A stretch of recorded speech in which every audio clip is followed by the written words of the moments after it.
Well, hello, everyone. Welcome to the Remote No Pressure Podcast. We're so excited that you decided to join us for another week. We have an excellent guest this week. We have Mr. Drew Youngedyke from the National Wildlife Federation, who's going to speak with us about all kinds of things, including, why we procrastinate, why we do the things that we do, our DNA, all this crazy stuff. But most importantly, he talks to us about why we fly fish and that call of the loon that kept calling him back. Welcome to the podcast. Let's light the fire. Well, today on the Remote No Pressure Podcast, we have Drew Youngedyke with us. Thanks a lot for joining us, Drew. Thanks for having me on, Jeff. Appreciate it. Yeah, well, so you're a graduate of Michigan State, a fly fisherman here in the great state of Michigan, and can you tell us a little bit about how you got into fly fishing, Drew?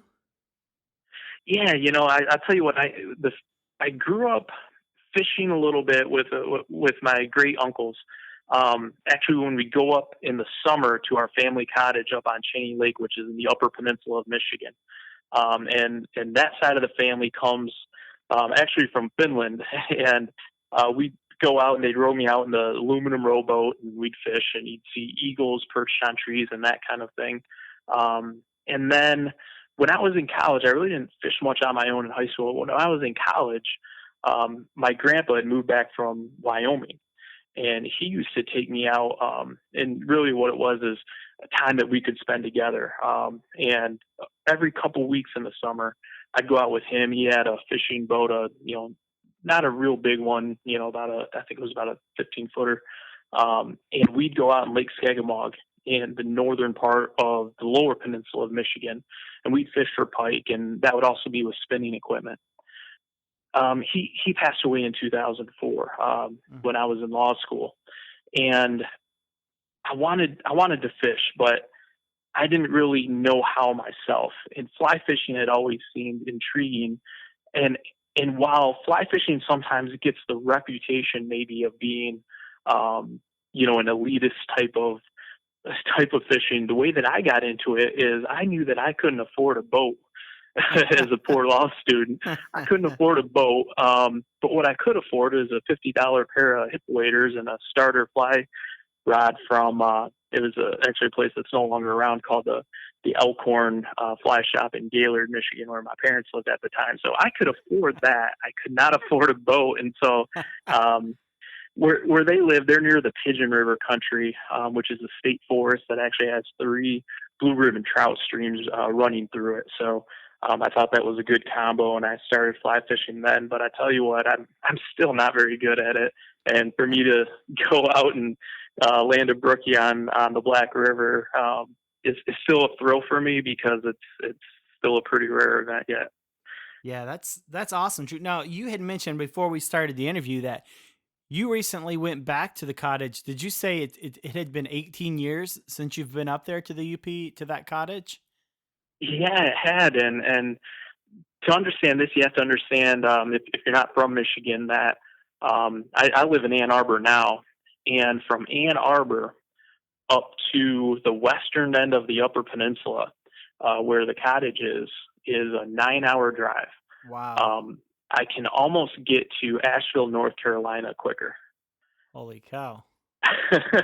so it's a bit of a hike, and if you only have a few days, you almost need quite a bit of time to make the drive up there kind of worth it, because there's no airports near there. And it just kind of happened to be one of those things where year after year, it's like, well, maybe next year, this year doesn't work, and that time had passed. Well, luckily through my work at National Wildlife Federation, I'm also a freelance outdoor writer, and I was able to attend the Association of Great Lakes Outdoors Writers. I'm a member of that organization, and they had their annual meeting up in Lake of the Woods, Minnesota. Well, on the way is the cottage, so I stopped there overnight as my pit stop, and on the way back, I took a couple days off and just stopped there, and I kayaked around the lake, and I just got to see it. And I tell you what, very little had changed. It really seemed like just like it had when I was a kid, and it was a very special feeling being back in that place. Why do you think I don't know. You said you were in law school in 2004, so I'm not exactly sure your age, but the it seems like as we get older, we say, maybe next year, and then 18 years go by, and you're like, holy cow, it's been 18 years.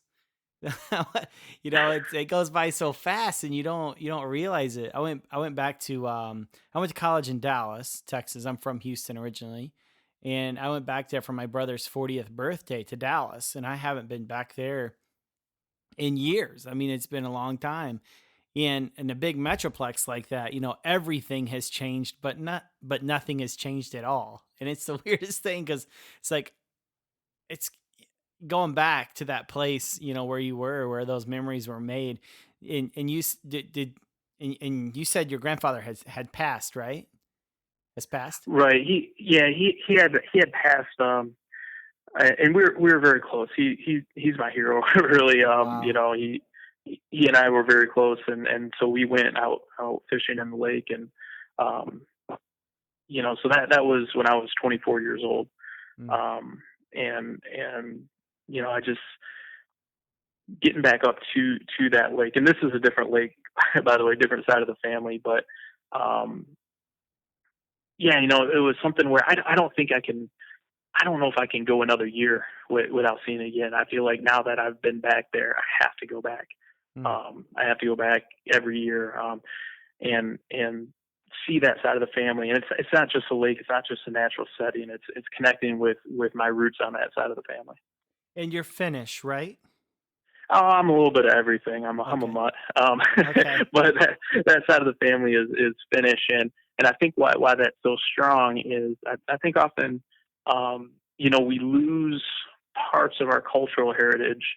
That's a side of that's kind of the part of the family cultural heritage that was maintained. Where you can go back, and it hasn't completely assimilated into the general American culture. There's still a little bit of uniqueness left up there. There's still a sauna there. Mhm. There's still Finnish history books on the wall, and different symbols that they used, sayings, and being able to connect with that, and touch that cultural part of my family history. I think because that's still something that's maintained and unique, it holds a special place. Now, you had mentioned, fishing with your grandfather outdoors, and how you were really close to him, and those great memories. What is it about the outdoors that goes? I mean, you could go watch a movie with your grandpa, but it's not the same as going fishing. You know, what is it about the outdoors, hunting, fishing, trail running, and all that? What is it? What is it, in your opinion, that creates those soul ties, that gets into our DNA? What is it about the outdoors? And this is a completely unscientific theory, um, but I think it really is in our DNA. If you think about the history of human existence, let's just say since we've been Homo sapiens, even maybe that's 200,000 years ago. How much of that time was our existence as a species spent outside, spent around a campfire, spent running down a gazelle for dinner, spent trying to pull fish out of a lake or a stream so that we survived. Hmm. I think that's woven into who we are as a species. It's only been relatively recent in human history, um, that we've pulled away from it. It seems like a long time. Civilization is maybe 5,000 years old, but that's a sliver of time in human history, and I don't think that's left um, those kind of natural instincts that we have as a species. So I think when we're able to reconnect with that side of who we are, I think that pull is strong, and that natural setting, it just brings something out in you where you feel like this is home. I think there are earlier cultures of Western civilization that looked at nature as something scary. as the enemy, as something to be conquered or something to fear. But I think that what's more natural to us as a species, and I think what more people are starting to understand is that's as home to us is where we shut out the lights when we go to bed. Is that why you do what you do as far as your career wise? I think that was a pull that led me in that direction. I came out of law school. I left law school, worked in Chicago for a few years. When we moved back to Michigan, I finished up my degree, and my first job out of it was working for the Michigan League of Conservation Voters. And I kind of took that job thinking maybe it would lead to a job with an environmental law firm. And what I found was I enjoyed that environmental advocacy better. I enjoyed fighting the fight at the political level to protect our natural resources, to protect our land, air, and water. And my career kind of veered off in that direction fairly deliberately. I had a couple opportunities to go into private law practice after that. It just wasn't what I wanted to do. I enjoyed what I was doing, so I've kept doing it. And so right now, we're facing a crisis in the Great Lakes with the Asian carp, and they're getting closer to the Great Lakes. What's your work look like around that particular subject? So that's a big part of what I do now with the National Wildlife Federation. What we're doing is advocating for legitimate, practical solutions that can help keep Asian carp out of the Great Lakes. And as a background for folks that aren't familiar with the issue, Asian carp are kind of a catch-all name for big head carp, silver carp, black carp, and grass carp. And these are fish that, because they're non-native to U.S. waters, they don't have natural predators, and they can quickly overtake an aquatic ecosystem. As filter feeders, they eat kind of all the base level of the food chain and starve out other fish species in that water body further up. So the way that I always describe it, it's like a wedding crasher that eats all the cake before the guests get to it. And when they do that, they not only take over the aquatic ecosystem, but silver carp, especially when they're insured by boat motors, they jump out of the water. And because they can weigh 40 to 60 pounds, they actually become a human health hazard. So in areas like of southern Illinois and Kentucky, where they've taken over water bodies, they've really put a damper even on water-based tourism, around some of the lakes in the area and boating, as well as the fishing. So we're trying to keep that out of the Great Lakes. We actually have a $7 billion Great Lakes sport fishery, and that's just the Great Lakes. I think probably one of the bigger threats is all those inland water bodies that are connected to the Great Lakes that would make good habitat for Asian carp.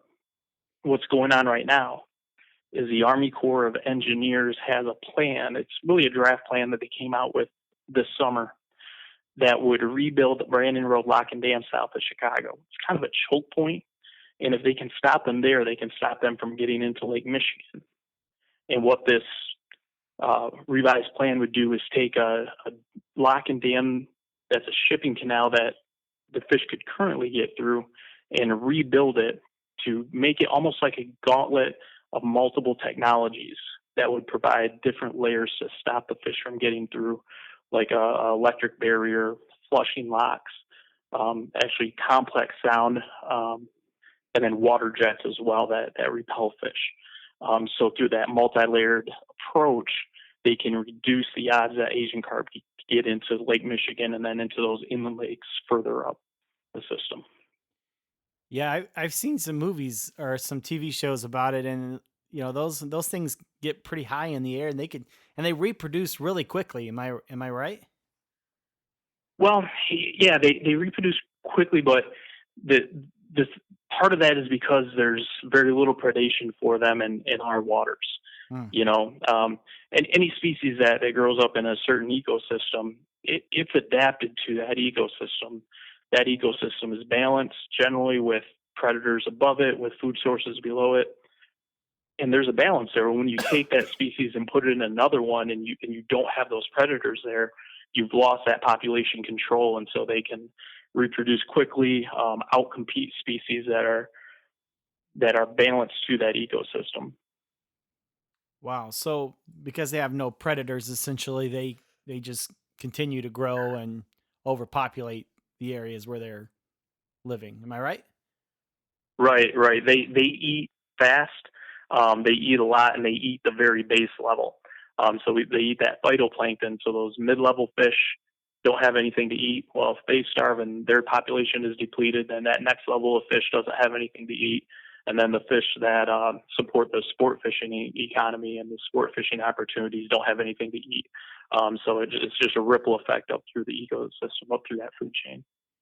Now, you had mentioned a little bit earlier about water as well, and the Great Lakes, it's the largest, correct me if I'm wrong, but it's the largest body of fresh water in the world. Is that correct? Right, right. It's the largest freshwater system in the world. It's 20% of the world's surface freshwater, and it actually provides drinking water to about 30 million people as well. So it's an incredible resource that we have in this region, and so I think that's why the people in this region have a special affinity to it, and feel a duty to protect it too. Because especially here in Michigan, we're surrounded by it. You know, we go to the lake on the weekends when we grow up. You go to the beach. You can go to the beach really on either side. Fishing opportunities, just swimming, and then of course just where we get our drinking water. Water kind of surrounds and defines us as citizens. Yeah, yeah, it's very important. And as far as what you're doing with the National Wildlife Federation, you said there were some things some legislative things you were working on as well, correct? Right. So the National Wildlife Federation is actually the largest nonprofit conservation organization in the country, in the United States. About 6 million members and supporters, with 8 regional offices across the country. And I work out of the Great Lakes Regional Office in Ann Arbor. So at any given time, the National Wildlife Federation was working on different initiatives.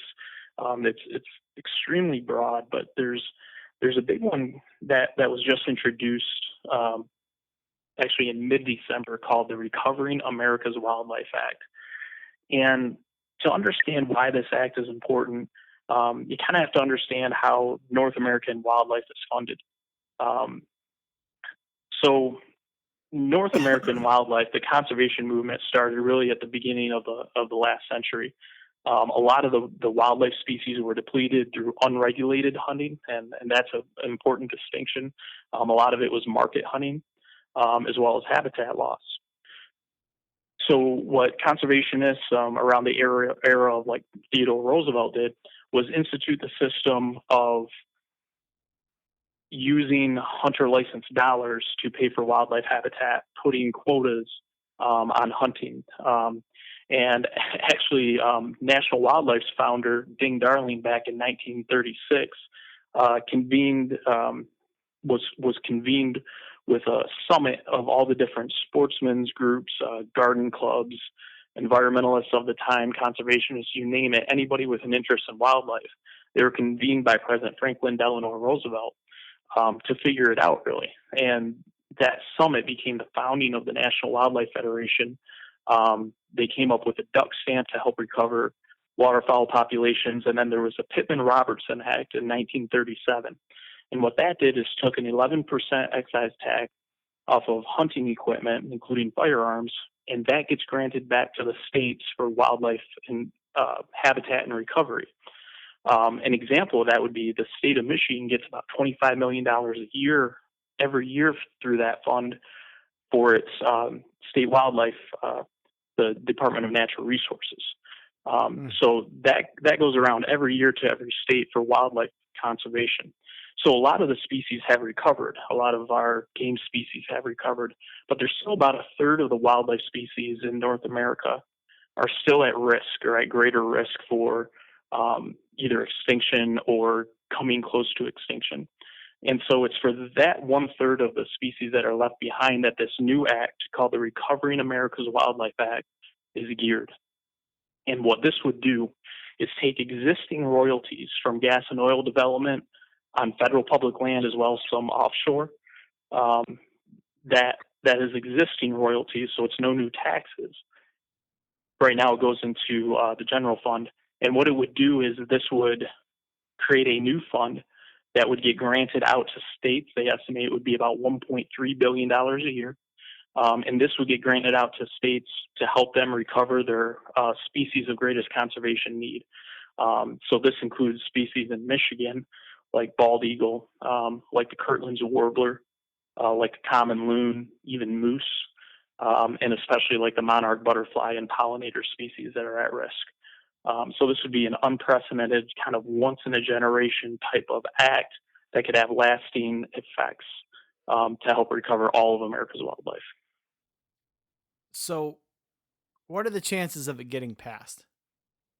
This one is actually a bipartisan bill, and that's not very frequent anymore. Mm-hmm. But it was co-sponsored actually by a Republican, Jeff Fortenberry of Nebraska, and a Democrat, Debbie Dingell, actually of Michigan, who's actually in my district.